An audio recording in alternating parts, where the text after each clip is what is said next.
So you've decided to give GURPS a try. Fantastic!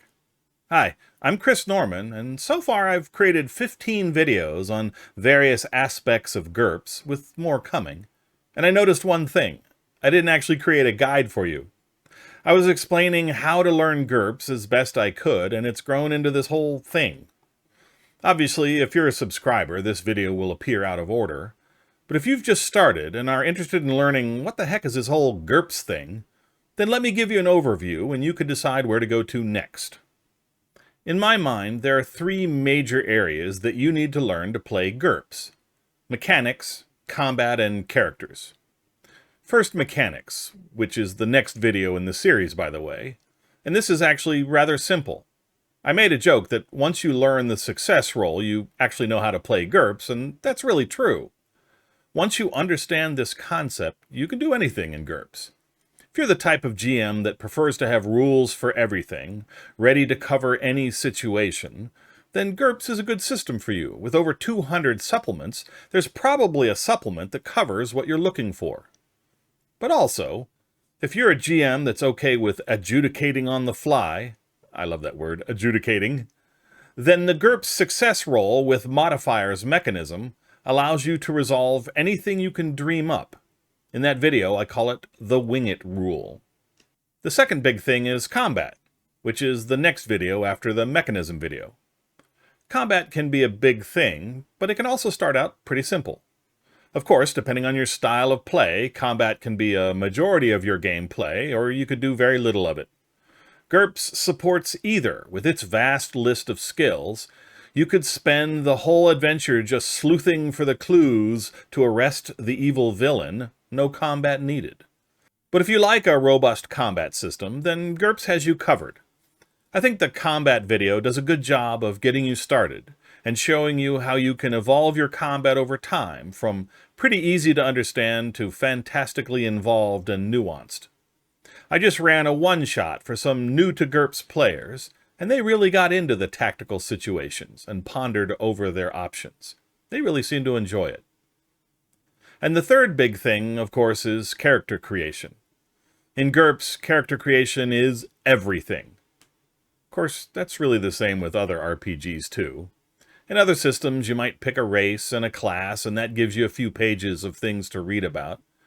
But in GURPS, there are no library of character classes, well, excluding the Dungeon Fantasy RPG. So it's up to you to figure out what your character is. And even in the DFRPG, a single class allows for almost infinite possibilities. I doubt any two characters of the same class and race would actually be exactly the same. Take a look at the DFRPG Scout class, for example. You start with these attributes, then you must spend 40 points among 28 different advantages, then take minus 15 points from this set of disadvantages, and another 35 points from this set. Then you pick one of 4 weapons to specialize in out of 2 different combat packages. You get a bunch of skills, and then you pick another 8 skills from this list of 19. So yeah, GURPS can be very personalized. Now I want to point out something. The Dungeon Fantasy RPG is powered by GURPS, which means it's based on GURPS, kind of like how the Lego Titanic is made up of Legos. The DFRPG is already built for you from the GURPS rules. You don't have to figure out templates or powers. They're already there.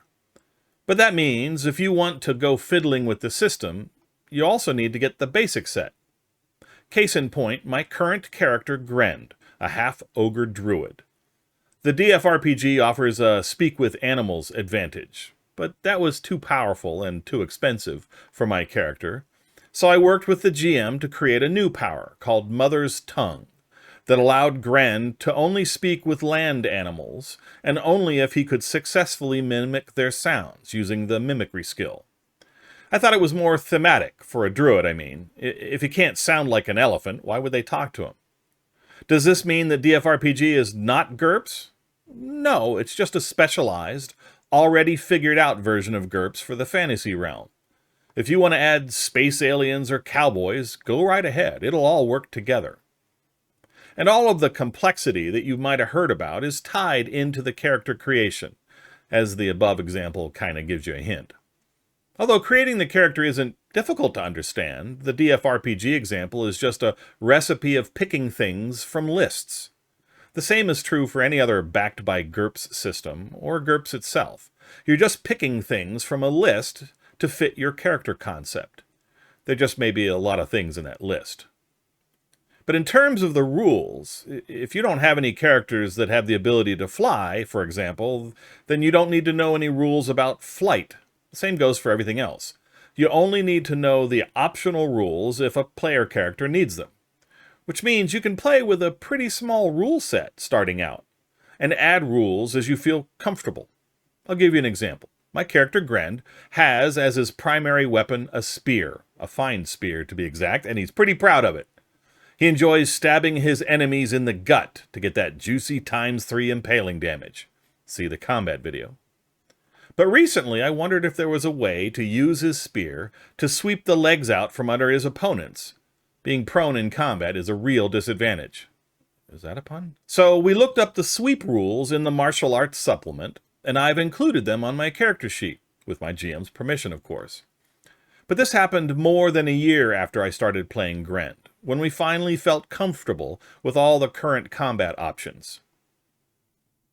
I have a lot of videos about various parts of character creation, and I expect to make more.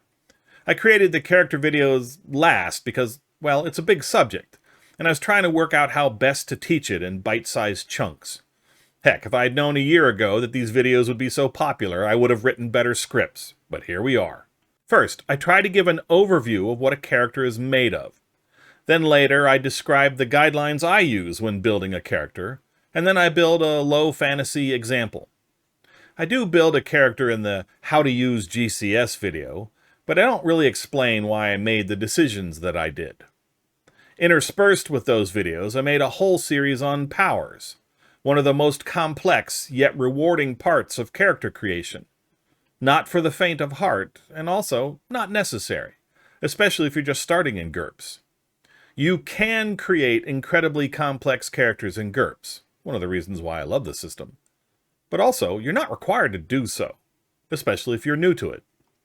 My whole goal is to show you that you can slip into GURPS easily, and make it more complex later, if you want. Now, besides those 3 big things, there are other things to consider. How do you create NPCs? And it isn't as hard as you might think. What about adventures? Do they exist? Or how do you create them?